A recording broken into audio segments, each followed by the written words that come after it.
C'est quoi un peuple? Un peuple.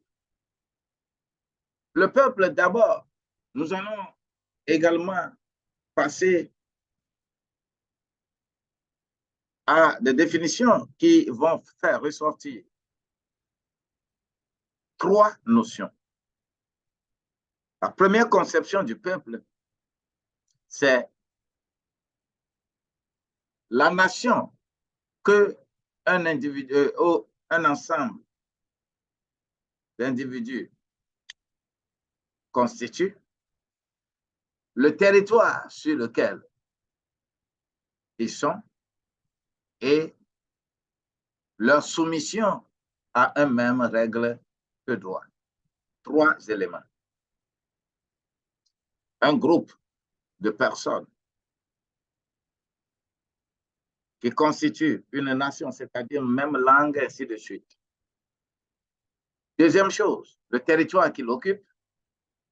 Et troisième chose, sont soumis à une même règle de droit. Ici, il s'agit de la notion la plus restreinte de la nation. La seconde définition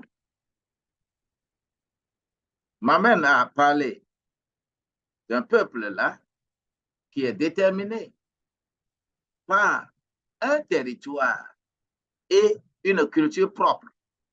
Là-bas, il y a déjà nation, maintenant un territoire plus une culture propre, mais pas nécessairement soumis à un même principe de droit. Troisième définition, qui sera beaucoup plus large, le peuple n'est défini que par une culture, voire une tradition. Maintenant, nous introduisons tradition parce que nous aimons beaucoup la tradition. C'est la vision la plus étendue parce que ce peuple-là, avec une seule culture, n'est pas nécessairement sur un seul territoire.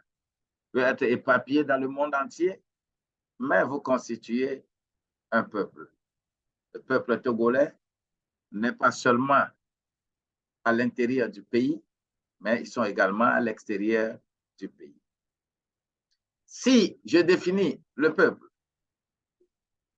nous avons parlé des objectifs ou bien des besoins d'un peuple.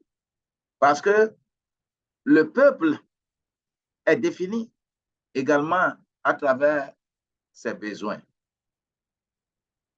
Ce qui veut dire que le peuple, au plan individuel,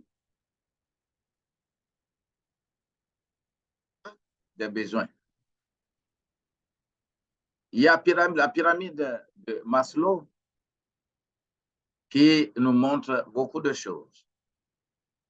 À partir du bas, tout individu a, de façon hiérarchique, généralement, d'abord des besoins biologiques, après des besoins de sécurité, après tout des besoins sociaux ou d'appartenance, après tout des besoins d'estime et des besoins de réalisation ou d'accomplissement.